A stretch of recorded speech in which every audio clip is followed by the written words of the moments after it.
창세기 12장 1절부터 3절 말씀 우리 함께 읽도록 하겠습니다. 같이 읽습니다. 여호와께서 아브라함에게 이르시되 너는 너의 고향과 친척과 아버지의 집을 떠나 내가 내게 보여줄 땅으로 가라. 내가 너로 큰 민족을 이루고 내게 복을 주어 내 이름을 창대하게 하리니 너는 복이 될지라. 너를 축복하는 자에게는 내가 복을 내리고 너를 저주하는 자에게는 내가 저주하리니 땅의 모든 족속이 너로 말미암아 복을 얻을 것이니라 하신지라. 아멘. 할렐루야. 할렐루야. 우리에게 복 주시기를 기뻐하시고 우리에게 복을 주시기 위하여 우리를 부르신 하나님을 찬양합니다. 내일 모레면 이제 2022년에 새해를 시작하는 설날입니다. 우리 함께 좀 인사해 볼까요? 새해 복 많이 받으십시오. 새해 복 많이 받으세요. 네. 비록 여전히 기승 부리고 있는 전염병으로 인해서 떨어져 있던 가족들이 함께 모이는 것조차 조금은 좀 부담스럽고 그런 좀 이렇게 안타까운 좀 시간들을 보내고 있지만, 그럼에도 불구하고 많은 분들이 고향을 또 방문하고 친척들과 그동안 만나지 못했던 가족들과 함께 만나서 문안하고 복을 전하며 사랑을 나누는 이 시간들이 참 소중하다는 생각을 해보게 됩니다. 물론 어떤 분들에게는 참 부담스러운 시간들이 또 불편한 날들이 라고 생각이 되시는 분들도 있겠지만, 그러함에도 불구하고 이런 설날, 새해 이런 느낌은 우리에게 좀 들뜨게 하는 그런 마음을 좀 들게 해요. 2022년은 더욱 주 안에 계신 모든 분들이 참된 복을 누릴 수 있을 뿐만 아니라 주 안에서 그 복을 누리는 우리를 통해서 또 우리 사랑하는 가족들과 우리 이웃들에게 그 복을 나누고 전하는 해가 되기를 간절히 소망합니다. 자, 그러기 위해서 우리가 복을 또 누리고 나누기 위해서는 우리가 하나님의 말씀을 성경을 통해서 알게 하시는 그 복이 무엇인지를 잘 알아야 되겠죠. 그래서 오늘은 본문 말씀을 통해서 신실하신 하나님의 복이라는 제목으로 하나님의 말씀을 나누고자 합니다. 오늘 본문 말씀은 우리 신앙인이라면, 교회를 다녀왔다면 누구나 잘 알고 참 좋아하는 말씀이에요. 그렇죠? 믿음의 조상인 아브라함을 그가 아브라함일 때 하나님께서 찾아오셔서 복의 근원으로 부르시는 그 아브라함의 소명 장면이 기록되어 있는 말씀입니다. 오늘 본문을 보시고 어떤 분들께서는 또 이런 생각을 하실지 모르겠어요. 이미 본문으로 한 주제들의 그 관련된 주제로 이 본문들을 가지고 설교한 것들을 너무나 많이 들어왔고 또 많이 익히 알아왔기 때문에 좀 식상하다. 우리 성도들이 좀 그런 모습들이 있는 것 같아요. 설교를 아는 본문들이 나오면 굉장히 식상해하고 또 모르는 본문들 그러면 관심이 없고, 그런 분들이 계실지도 모르겠지만, 우리가 성경을 묵상하고 설교를 들을 때는 항상 처음 접하는 것처럼 들으시는 태도가 매우 중요해요. 그래서 그런 기대감을 가지고 이렇게 들어야 우리에게 도움이 되고 성장하는 힘이 되기도 합니다. 그렇기 때문에 잘 아시는 분들, 오늘 본문에 대해 내용, 그리고 이 본문을 통해서 하나님께서 우리에게 깨닫게 하시고자 하는 것을 잘 아시는 분들께서는 지금까지 자신들의 신앙의 상태를 좀 잘 점검하시는 시간이 되시길 바랍니다. 자, 그러면 시작하는데, 여러분들은 그동안 이 본문을 어떻게 이해하고 있으셨습니까? 어떻게 이해하고 있으셨어요? 본문을 복을 받기 위해서는 하나님의 말씀에 아브라함처럼 순종해야 한다, 이런 식으로 이해하지 않았습니까? 또 이렇게 결론 짓는 설교들을 많이 들어보지 않았습니까? 묻고 따지지도 말고 순종하면 하나님께서 복을 주신다. 그래서 떠나라, 그죠? 가라, 이런 말씀을 강조하면서 이런 헌신을 또 이야기하기도 하고, 그래야 아브라함이 받은 그 복을 우리도 받을 수 있습니다. 여러분들 복을 받기 원하십니까? 떠나십시오. 가십시오. 하나님의 말씀에 묻고 따지지 말고 순종하십시오. 이러한 교훈을 많이 들어왔을 거예요. 그래야 우리가 그 복을 받을 수 있다고 말이죠. 물론 우리는 하나님께서 아브라함에게 말씀하신 바와 같이 옛적 생활의 방식을 떠나야 하죠. 옛사람의 방식을 우리는 떠나야 하는 거예요. 그리고 하나님의 말씀에 따라 순종하면서 하나님의 말씀, 하나님께서 말씀하신 그 새로운 삶의 방식을 살아내야 하는 거예요. 그러나 그것은 사실 예수 그리스도의 보혈을 통해서 새로운 피조물이 된 우리 성도들에게는 마땅한 삶이에요. 당연한 삶이에요. 만약 이 본문을 아브라함처럼 순종하면 복을 받습니다. 이 세상에서 누릴 수 있는 부귀영화를 누리고 우리 가족이 번성하고 이런 것들을 받습니다 정도로만 이 본문을 이해한다면, 하나님께서 이 아브라함을 통해서 일하시고자 하는 그 놀라운 넓고도 깊고도 큰 뜻, 그 뜻을 이루어 가시는 하나님, 그 신실하신 하나님을 찬양하며 예배의 자리로 나아가는 데에는 조금 부족함이 있지 않나. 왜 그래요? 결국 이러한 우리가 복을 이렇게 하면 복을 받습니다의 핵심은 뭐예요? 내가 복을 받는 거거든요. 내가 복을 받는 거예요. 내가 중심이 되는 거기 때문에 그래요. 하나님의 존재를 좀 잊어버리게 되고 오해할 수 있기 때문에 그렇습니다. 하나님께서는요, 우리가 이 세상에서 그저 잘 먹고 잘 사는 그 복을 주시겠다는 정도의 수준으로 복을 이야기하시지 않아요. 하나님께서는 그 복을 주시겠다고 아브라함을 찾아오셔서 그를 부르시고 세우신 것이 아니에요. 전지전능하신 하나님의 그 놀라운 계획, 하나님의 비전, 곧 새로운 창조, 새하늘과 새 땅, 하나님 나라의 완성을 위하여 세상에서 종노릇하고 불가능한 그 아브라함, 우상을 숭배하던 아브라함에게 찾아오셔서 그를 세상에서 이끌어내심을 통해서 끊임없이 인도하시고 동행하시면서 이전 옛사람의 삶에서 벗어난 그 언약의 사람으로 새롭게 시작하시고, 그리고 그를 믿음의 조상으로 세우셔서 그를 통해서 진정한 복, 하늘의 신령한 복, 곧 복 되시는 예수 그리스도를 통한 구원의 역사를 보다 구체적으로 나타내 보여주시기 위한 그 하나님의 구원의 역사가 선포되어져 있는 장면이 바로 오늘 아브라함을 부르시는 장면이기 때문에 그렇습니다.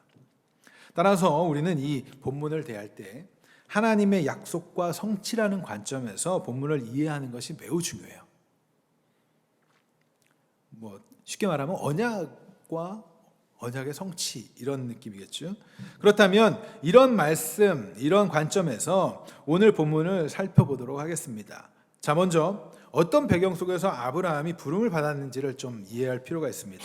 아브라함이 누굽니까? 아브라함은 노아의 아들, 노아가 있죠. 노아의 홍수에서 노아의 아들 셈의 후손이에요. 그의 아비는 데라이죠. 그렇죠, 데라. 그러면 그의 아내는 누구입니까? 이 정도는 답변해 주셔도 참 좋은데. 네. 아브라함의 아내 사레, 그죠? 사레고, 자식은 사실 이 오늘 본문이 등장한 이때에는 자녀가 없었죠. 네. 그러니까 먼저 아버지는 누구요? 데라, 아내는 사레, 그리고 조카는 누구예요? 롯. 그렇죠? 여러분들이 이런 정도의 인물들의 이름들은 좀 기억하고 있는 게 매우 좋습니다. 자, 그런데 이 주목하게 되는 점은, 아브라함을 보면서 주목해야 되는 점은 사실 이 집안이 애초부터 하나님을 신실하게 믿고 하나님을 잘 알고 하나님을 섬겼던 자들이 아니라는 데 있어요. 여호수아 24장 1절에서 3절을 살펴보면 이렇게 기록하고 있습니다. 여호수아 24장 1절부터 3절입니다. 함께 제가 읽도록 하겠습니다. 여호수아가 이스라엘 모든 지파를 세겜에 모으고 이스라엘 장로들과 그들의 수령들과 재판장들과 관리들을 부르매 그들이 하나님 앞에 나와 선지라. 여호수아가 모든 백성에게 이르되 이스라엘의 하나님 여호와께서 이같이 말씀하시기를, 잘 들으세요. 옛적에 너희 조상들 곧 아브라함의 아버지 나홀의 아버지 데라가 강 저쪽에 거주하여 다른 신들을 섬겼으나, 뭐 했대요? 다른 신들을 섬겼대요. 그러니까 아브라함의 아버지 나홀의 아버지 누구요? 데라가 강 저편, 그러니까 가나안으로 그 저편, 메소포타미아 지역의 그 편에서 섬겼단 말이에요. 누구를? 다른 신을. 내가 너희 조상 아브라함을 강 저쪽에서 이끌어내어 가나안 온 땅에 두루 행하게 하고 그의 씨를 번성하게 하려고 그에게 이삭을 주었으며. 여호수아가 지금 고별 설교를 하면서 이야기하는 거예요. 자신들의 조상의 이야기를 하고 있죠. 아브라함의 아버지 곧 데라가 강 저쪽에서 다른 신들을 섬겼다. 예, 여러분들이 참 이게 성경을 보면 놀라운 게 우리가 일반적인 역사는 참 사실 치부 같은 것들을 좀 감추려는 경향이 있죠. 역사는 승자의 기록이다 그래가지고 좋은 것들만 자꾸 기록. 성경은 그렇지 않아요. 예? 다윗의 범죄 그대로 기록하잖아요. 믿음의 조상인데 그의 아버지가 우상 숭배자야. 이런 거 기록한단 말이에요. 자, 고대 사회에서 고대 그 족장 시대에 아버지의 종교는 누구의 종교가 됩니까? 그 집안의 종교가 되고 내 종교가 되는 거예요. 자연스럽게 자손들의 종교가 돼요. 아브라함은 메소포타미아 지역의 유브라데 강변에 위치한 갈대아 우르에서 태어났어요.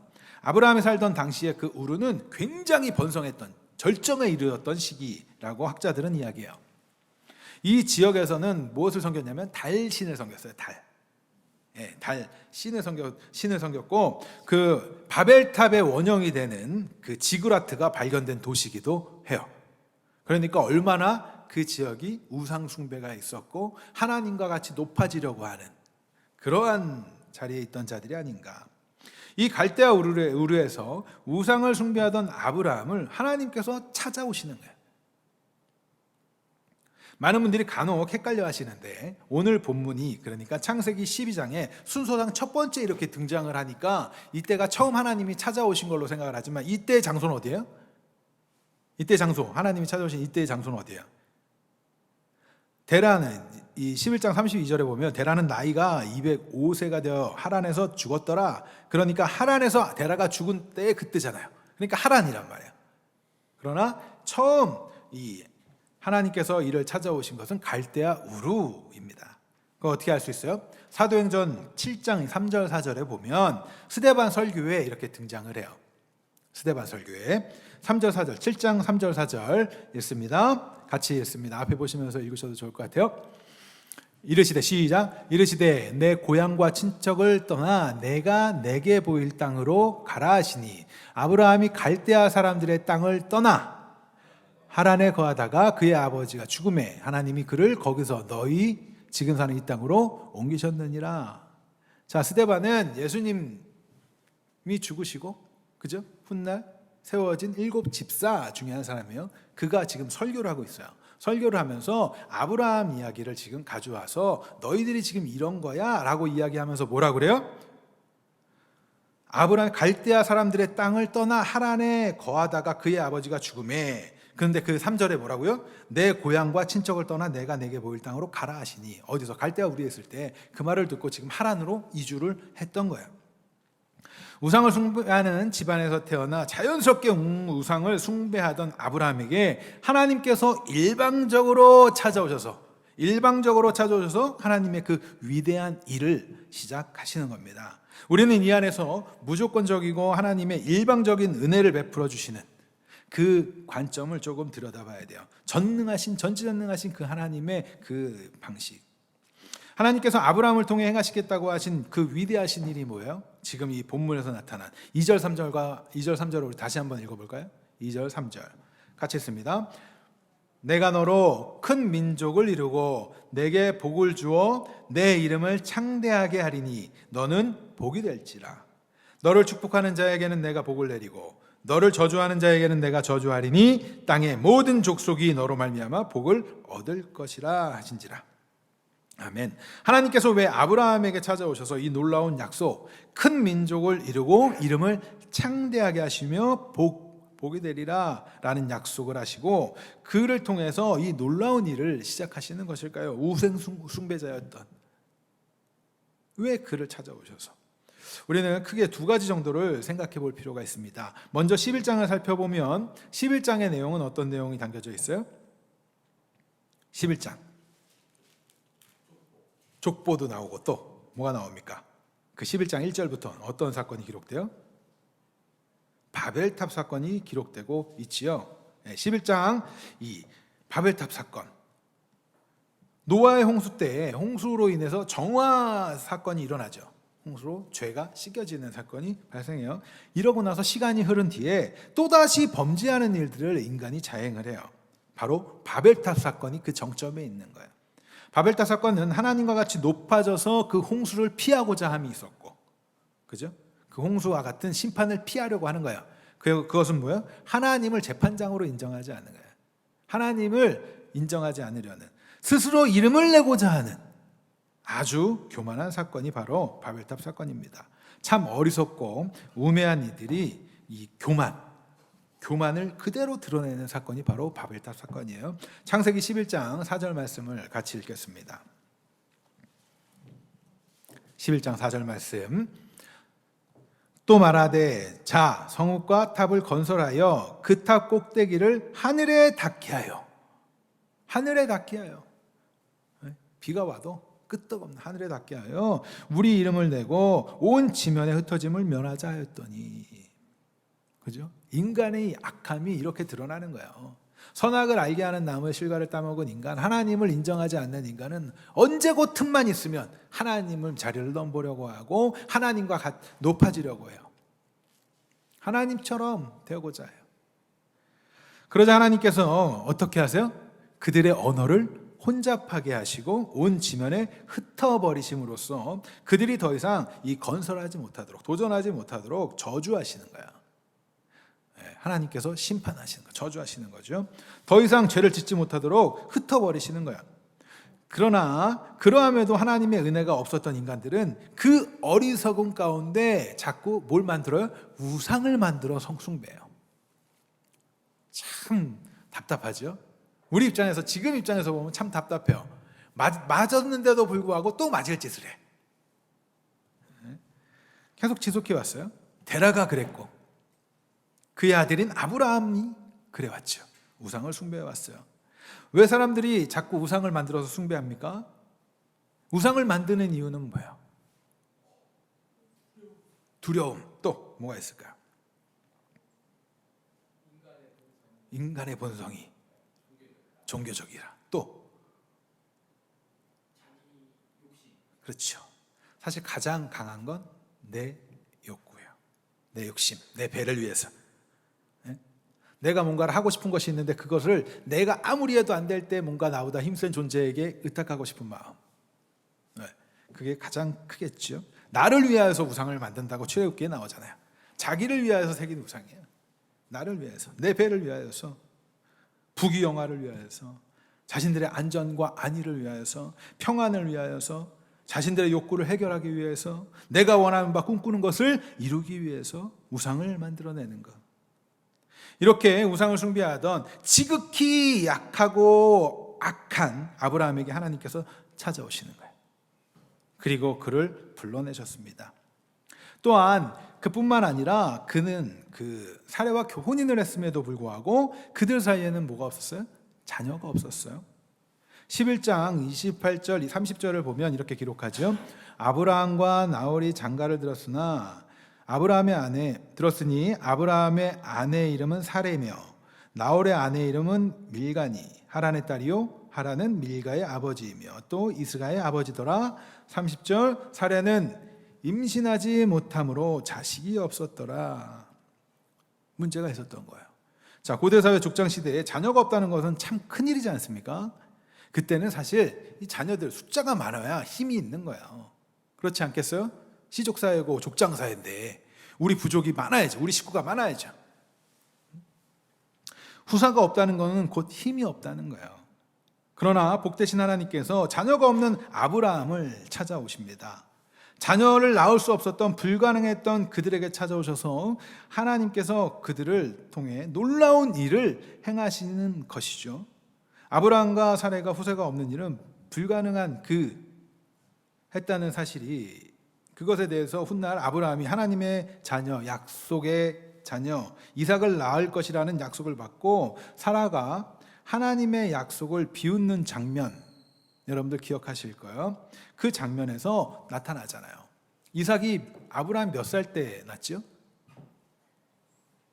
100세에 낳았죠. 100세에. 생체학적으로 불가능한 나이가 아닌가.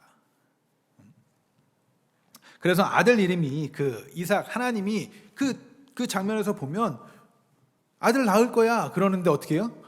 사례가 웃어요. 비웃는 거야.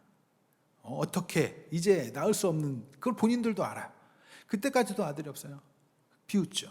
불가능한 그들에게 하나님께서 찾아오셔가지고 어떻게 해요? 그 일을 하시겠다고 하는 것이 바로 이 놀라운 시작인 거야. 우리는 하나님께서 아브라함을 부르시고 명하신 이 언약을 통해서 먼저 복에 대해서 좀 개념을 정리할 필요가 있습니다. 하나님의 복은 우리의 능력으로는 알 수도 느낄 수도 찾을 수도 없는 복이에요. 우리의 노력으로 얻어낼 수 있는 정도의 수준의 복이 아니에요. 하나님께서 우리에게 찾아오신 것 자체가 바로 복이기 때문에 그래요. 여러분들에게 하나님이 찾아오신 것 자체가, 여러분들이 예수 그리스도를 믿을 수 있게 되어진 것 자체가, 세상 사람들은 믿지 못하는데 우리는 믿을 수 있게 되어진 것 자체가 하나님의 복이기 때문에 그래요. 그럼 어떻게 믿어요? 성령이 우리 가운데 오셔야 믿는 것이고, 어떻게 해요? 믿음을 선물로 받아야 믿게 되는 것이에요. 그게 복이기 때문에 우리는 우리의 스스로 그 복을 알 수도 없어요. 관심조차 사실은 없죠. 하나님께서 우리를 찾아오신 것 자체가 복이라는 사실을 여러분들 반드시 기억하시기 바랍니다. 하나님께서 우리를 부르신 것 자체가 복이라는 사실을 여러분들 기억하시기 바라요. 거룩하신 하나님께서 우리를 구별하신 것 자체가 복이라는 사실을 기억하시기 바랍니다. 불가능한 아브라함에게 찾아오셔서 그를 세상에서 건져내시는 것, 그것 자체가 바로 복인 거예요. 그것이 복이 아니면 무엇이겠습니까? 만약 하나님께서 아브라함을 찾아가지 않으시고 또 그를 부르시지 않으셨다면 그는 여전히도 어디에 있었을 거예요? 갈대아 우르에서 무엇을 했을 거예요? 우상 숭배했겠지요. 세상에 아무도 모르는 인물에 불과했을 거예요. 지금 아브라함 모르는 사람이 얼마나 있을까요? 예수를 믿지 않는 사람들도 아브라함 알잖아요. 그렇지 않아요? 그러나 그가 하나님이 찾아오셨다면 그의 이름이 창대하게 되었을까요? 결코 그런 일은 없었을 거예요. 우상을 숭배하고 자녀가 없었던 그들에게 찾아오셔서 부르시고 약속하여 주시고 그 약속을 이루어 가심으로 하나님의 복이 시작되는 거예요. 다시 말해서 전지전능하신 하나님의 복은 영적으로나 육적으로나 불가능한 상태에 있던 아브라함을 택하시고 그에게 찾아오셔서 그와 언약을 맺으시고 약속하시고 그러한 방법들을 통해서 창세 전부터 세우신 하나님의 계획, 하나님의 그 놀라운 뜻을 이루어 가심으로 우리에게 주어지는 것이 복이에요. 이 개념을 여러분들이 자꾸 잊어버리시면 안 됩니다. 우리는 자꾸 옛사람이 복이라고 생각하는 것들을 자꾸 추구하려는 그 모습들이 있어요. 그러나 여러분들 그것을 잘 정리하셔야 돼요. 하나님이 하나님의 일을 시작하시면서 우리에게 떨어지는 그 콩고물 같은 게 복이라고요. 자, 이제 우리를 좀 뒤돌아보겠습니다. 우리는 우리 스스로 하나님을 알 수도 믿을 수도 없는 불가능한 자들이었어요. 맞지요? 아무리 내가 간혹 그런 친구들도 있어요. 믿으려고 해도 안 믿어진대. 내가 믿겠노라 했는데도 안 믿어진대. 알겠는데도 못 믿겠대. 그런 분들도 있어요. 우리 자신을 위하여, 우리의 배를 위하여 우리가 투영한 각자의 어떠한 힘, 어떠한 우상들을 만들면서 섬기던 자들 아니에요? 젊었을 때 남자들 나는 내 주먹을 믿어 이런 소리도 하고, 어떤 사람은 내 지갑을 믿지요. 내 부모를 믿는 사람도 있을 것이고, 아니면 정말 어떠한 또 우상을, 형상을 만들어 놓고 믿는 사람들도 있고, 연초가 되면 특별히 점집 찾아가가지고 막 그들의 말을 믿는 사람들도 있고, 다 뭐예요? 우상 숭배하는 것들 중에 일종이에요. 자신을 신으로 만들어 놓고 섬기는 자들도 있고, 그랬던 자들 아닙니까? 우리가 예수 믿기 전에. 그러나 하나님께서 우리에게 복을 주셨어요. 우리에게 믿음을 선물로 주시면서 찾아오셨어요. 복을 주신 거죠. 우리가 어떻게 하나님을 아버지라 부를 수 있게 됐습니까? 우상 숭배자였던 우리가. 여러분들이 어떻게 하나님을 아버지라 부를 수 있게 되었어요? 어떻게 예수 그리스도를 주로 고백할 수 있게 되었습니까? 어떻게 세상 사람들은 모두가 지금도 자신의 배를 위하여 뭔가를 해야 되는 이 시간에 우리는 어떻게 그 시간을 내어놓으면서 하나님을 예배하겠다고 모일 수 있게 되었습니까? 우리가 예수 그리스도를 영접한 자들이 맞다면 이미 우리는 하나님의 그 놀라운 복에 동참하여 있는 거예요. 복을 누리고 있는 거예요. 자꾸 어떠한 내가 노력해서 얻을 수 있는 것조차도 막 하나님께 달라고 그런 떼쓰는 정도의 수준에서 이제는 조금은 벗어나 봐야 되지 않겠습니까? 어떻게 아브라함에게 주어진 복이 오늘날 우리에게 동일하게 이루어질 수 있는지, 오늘은 좀 그것에 대해서도 좀 더 나눠보고자 합니다. 하나님께서는 하나님의 자녀들에게 복 주시기 위해서 신실하게 일하시는 분임을 성경을 통해서 우리는 발견할 수 있게 돼요. 오늘 본문에 기록된 아브라함에게 약속하신 약속들이 아브라함의 그 인생의 여정을 통해서, 그리고 그의 자손들의 인생 여정을 통해서 이루어져 가는 과정들이 성경에 기록되어 있습니다. 하나님께서는 영적으로나 육적으로 불가능한 그 아브라함에게 약속하신 땅에 대한 약속, 그리고 또 자손에 대한 약속, 씨에 대한 그 약속이 우리는 그 아브라함의 자손들을 통해서 어떻게 이루어졌으며 그 결과 어떻게 완성되어져 가는지를 성경에서 발견할 수 있어요. 그러니까 여러분들 성경을 읽으셔야 되고, 성경을 읽으실 때마다 하나님의 약속이 어떻게 완성되어져 가고 그 안에 나타나는 하나님의 전지전능함과 능력을 발견할 때 우리는 예배로 나아가게 되는 거예요. 자, 그러면 먼저 간단하게 땅에 대한 약속을 좀 살펴보겠습니다. 하나님께서는 고향과 친척과 아버지의 집,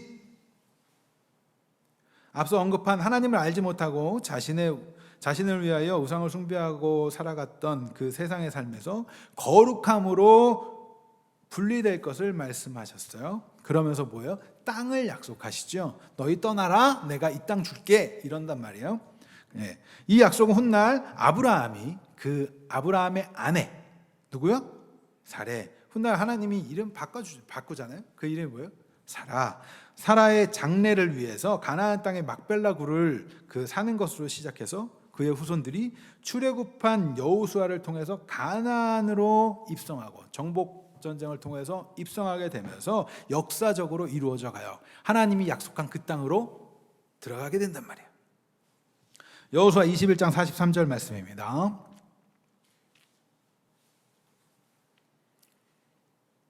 여호수아 21장 43절 같이 읽습니다. 여호와께서 이스라엘의 조상들에게 맹세하사 주리라 하신 온 땅을 이와 같이 이스라엘에게 다 주셨으므로 그들이 그것을 차지하여 거기에 뭐하여? 거주하였습니다. 하나님께서 약속하신 것은 반드시 이루어집니다. 하나님께서 하시겠다고 하는 건 반드시 이루어져요. 아브라함에게 약속하신 그것이 이루어졌다고요. 어떻게 이스라엘 민족에게 이런 일이 가능할 수 있었을까요? 갈대아 우르에 있다가 하란으로 이주했을 때 이놈은 얼마 안 됐단 말이에요. 그렇죠?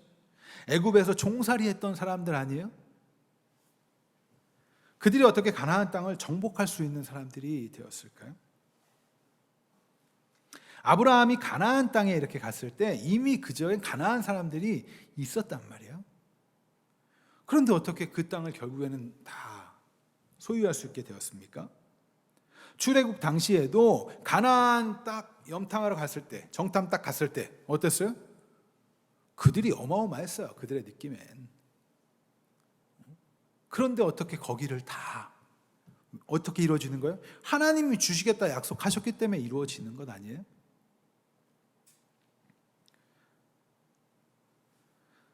하나님께서 아브라함에게 약속하신 그 약속은 반드시 이루어졌고 또 이루어지고 우리에게도 이어져 가는 거예요.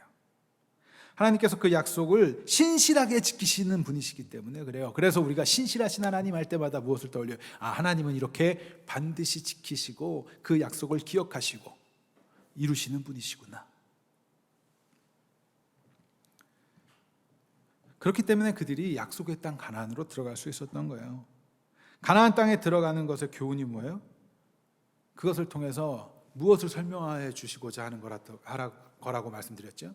하나님 나라, 새하늘과 새 땅, 그것을 바라보게 하는 것 아니겠습니까? 베드로후서 3장 13절 말씀 이렇게 기록합니다. 베드로후서 3장 13절 같이 읽습니다. 우리는 그의 약속대로 의가 있는 곳인 새하늘과 새 땅을 바라보더라. 그러니까 우리는 이 하나님께서 우리에게 이제 교육 교재로 보여주시는 거예요. 이스라엘 민족을 가나안으로 이렇게 인도하시는 것을 통해서 우리에게 이제 이 세상의 삶에서 하나님 나라를 바라볼 수 있게. 그럼 그것이 이루어졌습니까? 안 이루어졌습니까? 가나안 땅으로 들어가는 것이 이루어졌어요. 그 하나님 동일하신 하나님이에요. 그 지금도 일하신 하나님이고 신실하신 하나님이요. 그 신실하신 하나님이 우리를 어떻게 해요? 반드시 이끌고 가신단 말이에요. 그 언약 아래 있는 우리를. 여러분들, 언약이 굉장히 중요한 겁니다. 하나님의 약속은 굉장히 중요한 거예요. 우리 기독교 신앙의 핵심이에요.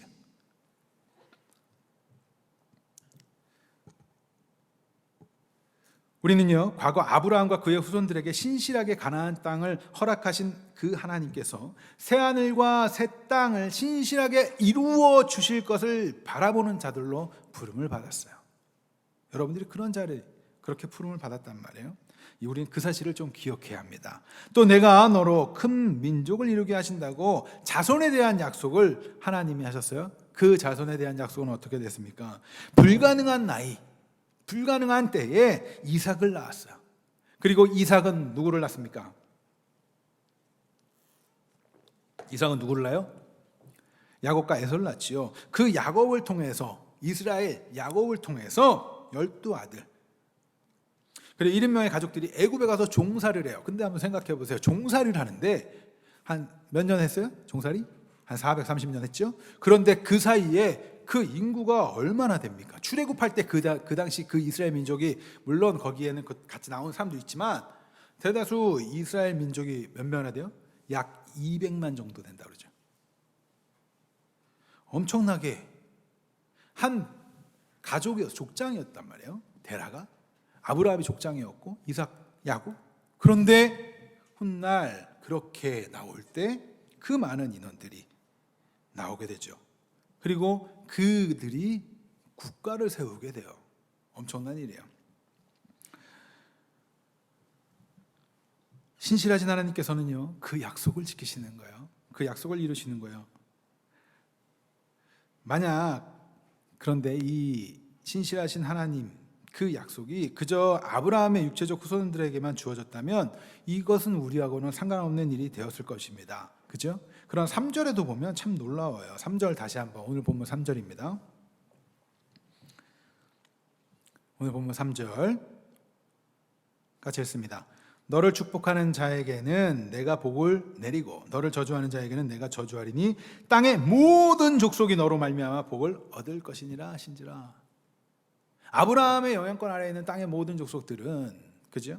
아브라함을 축복하는 자, 누가 축복하겠어요? 아브라함을. 하나님의 언약 안에 있는 자들이 축복하겠죠. 하나님의 언약 안에 있지 않는 자들은 아브라함을 저주할 거예요. 그죠? 그런데 그 언약 아래 있는 자들은요, 복을 누리게 돼요. 땅의 모든 족속들이 나로 말미암아 복을 얻을 것이라. 놀랍지 않습니까? 하나님의 그 섬세함과 그 놀라운 능력과 지혜는 이렇게 말씀 하나하나에 다 담겨져 있어요. 아브라함에게 약속하신 복은 그저 아브라함에게 끝나는 것이 아닙니다. 아브라함의 후손으로 오신 예수 그리스도를 통해서 오늘날 우리에게 연결되어져 가는 거예요. 아브라함에게 약속을 주신 하나님 아버지를 예수님께서는 우리의 아버지가 되게 하시는 복을 허락하셨죠. 그렇죠? 여러분들 아시잖아요? 그래서 요한복음 1장 12절에서 13절 말씀 보면 이런 표현 등장합니다. 영접하는 자, 시작. 영접하는 자 곧 그 이름을 믿는 자들에게는 뭐가 돼요? 하나님의 자녀가 되는 권세를 주셨으니, 그 다음 절, 이는 뭐요? 혈통으로나 육정으로나 사람의 뜻으로 나지 아니하고 오직 하나님께로서 난 자들.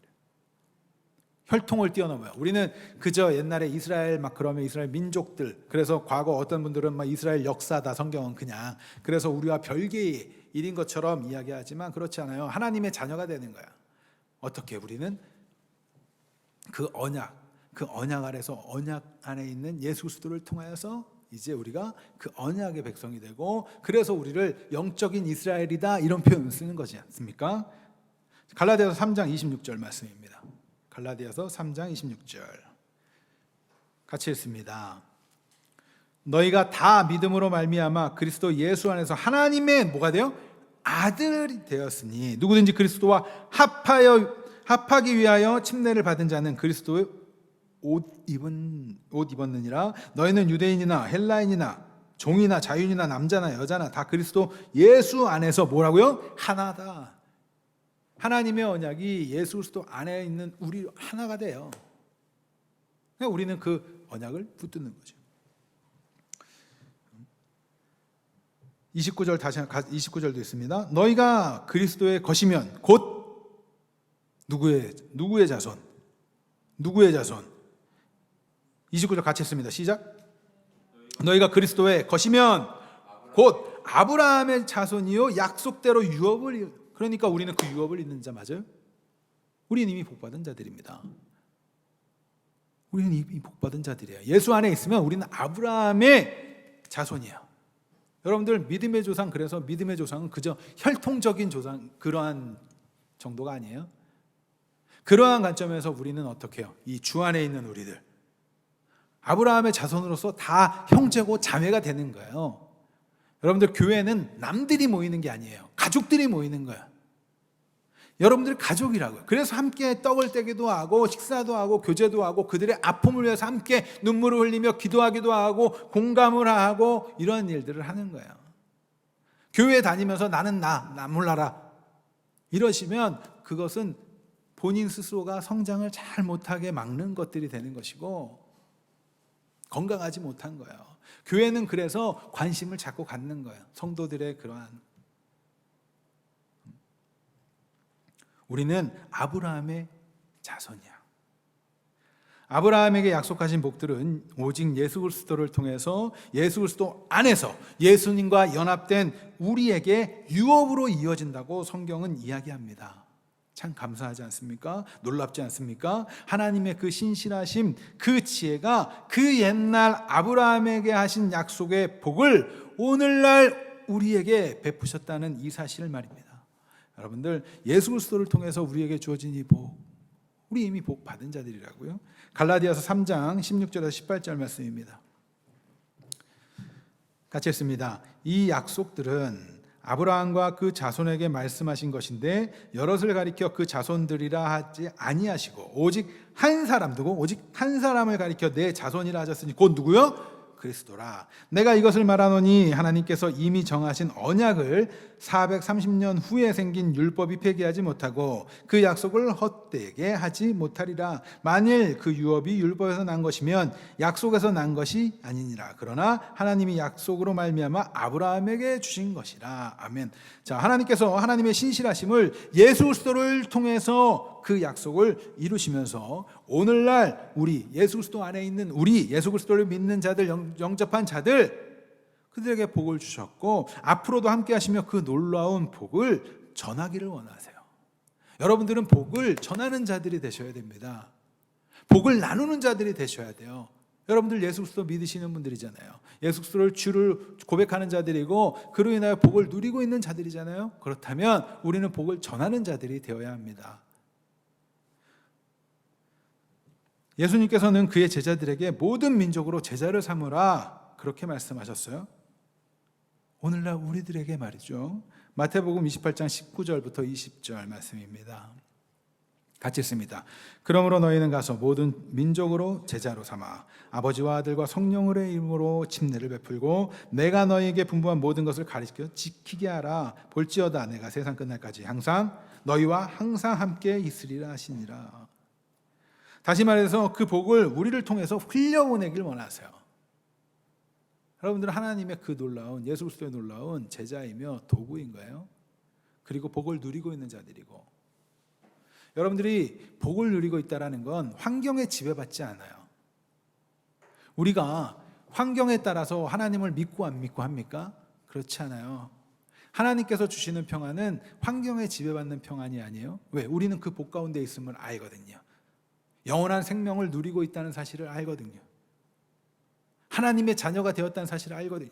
성경을 통해서 하나님이 아브라함에게 약속하신 그 언약을 신실하게 이루신 것을 보면서 그 언약을 오늘날 우리로 끌어들여서 우리가 그 언약 안에 거하고 있다는 사실을 알고 그 아브라함, 불가능한 아브라함을 그렇게 행하신 것처럼 우리 역시 그 하나님의 나라로 이끌고 갈 것을 믿는 자들이기 때문에 여러분들, 우리는 좀 세상 앞에서는 당당하고 그 평안을 자꾸 끌어안으셔야 합니다. 우린 예수 믿는 자들이니까. 너무 작은 일, 또 너무 큰 일, 이런 것 때문에 요동치지 아니할 수 있는 좀 믿음을 성장시켜 가시기 바라요. 그러기 위해서 우리는 말씀 붙들어야 합니다. 언약을 붙들어야 하는 거예요. 언약을 붙든다는 건 신실하신 하나님을 바라본다는 거예요. 그분을 붙잡고 있는 거예요. 왜 자꾸 작은 일들에 자꾸 낮아지고 작아집니까? 그럴 필요 없어요. 왜요? 하나님 한 번도 우리를 실망시키지 않아요. 그래서 우리 그런 찬양 많이 하잖아요. 아무것도 두려워 말라. 주 너의 하나님이 우리를 지켜주시고 함께 하시는데, 왜? 약속을 지키시거든요. 하나님은 언약을 지키시는데, 남들보다 조금 부하지 못하게 살아도 괜찮아요. 부유하지 않아도 괜찮습니다. 남들보다 더 비참하게 가난해 보여도 괜찮아요. 왜? 우리는 그 어디나 하늘나라를 사는 자들 아닙니까? 그것을 좀 더욱더 진실을 떼고 더욱더 확실하게 붙들으시기 바라요.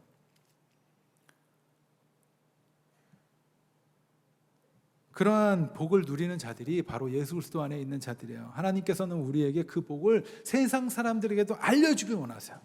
여러분들을 통해서. 그런데 우리가 그리스도인이라고 하면서 매일 구질구질하고 막 맨날 막 문제 가운데 있는 거, 이런 비참한 삶을 살아간다면, 물론 그런 가정도 필요해요. 그것을 통해서 또 회복되는 것도 필요하면서 더욱더 하나님을 붙들게 되니까.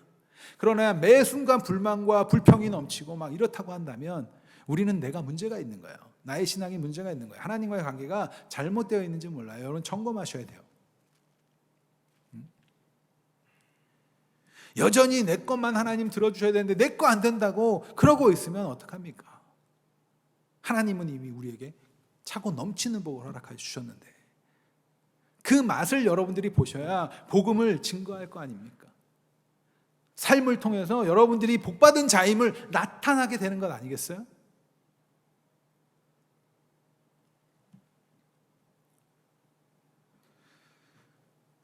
하나님께서는 우리를 통해서 복이 흘려져 가길 원해요. 예수님 말씀하셨잖아요. 세상 끝날까지 너희와 함께 할 거야. 그러니까 너희는 뭐해? 가서 제자를 삼아. 복을 전달하라는 거예요. 이제 우리는 아브라함에게 약속하신 복이 기록된 이 본문들을 보면서 그저 세상에서 누릴 그 풍성함, 맞아, 하나님이 약속했으니까 우리가 말씀에 순종하면, 맞아, 하나님 순종하는 거 복 주세요. 그러나 그 복이 꼭 내가 생각하는 그 복은 아닐 수 있어요. 우리는 이미 복은 자로서 이제 순종하는 거예요. 세상에서 누릴 풍성함을 바라는 것이 아니라 하나님의 놀라운 계획, 그 창세 전부터 우리를 향하신, 우리가 아까 전에 교동문도 읽지 않았어요? 택하사 예정하사 하신 그 놀라운 일들, 그 계획들을 이루기 위해서, 하나님의 영원한 나라를 이루기 위해서 그 일을 시작하셨다는 사실을 보면서 감격할 수 있는 정도의 수준으로 조금 자라져 가길 간절히 소망합니다. 그저 이거 복 주신대, 아니요. 그 안에 하나님이 얼마나 놀라운 그 계획들이 담겨져 있습니까?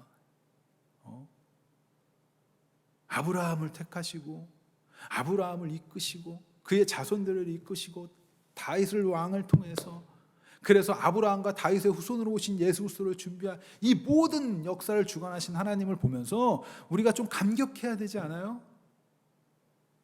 그런데 매일 내 거, 나는 뭐 이거 이러고만 있으니까 하나님이 정말 알게 해주고자 하는 거는 보지도 못하고, 이제 여러분들 눈을 자꾸 뜨셔야 돼요. 그래서 성경을 읽으세요.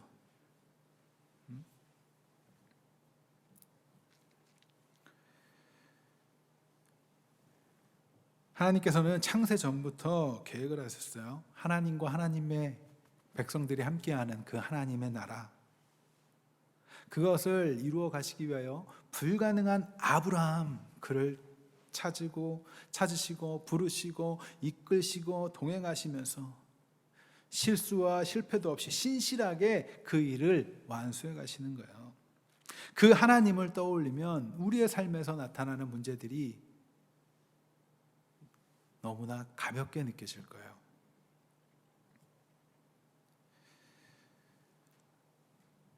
예수 그리스도를 통해서 하나님의 약속들은 우리가 이루어졌지요. 이제 그 약속을 붙드는 자들이라면 우리는 이루어짐을 이루며 살아가는 자들이에요. 누리며 살아가는 자들이에요. 그러니까 여러분들 복 받은 자들이에요. 새해 복 많이 받으세요.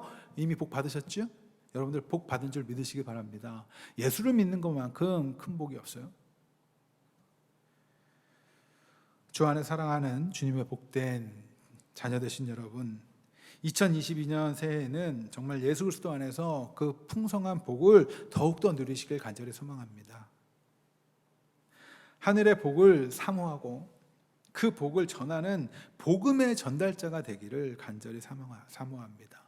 힘들고 괴로울 때 하나님의 신실하심을 바라보세요.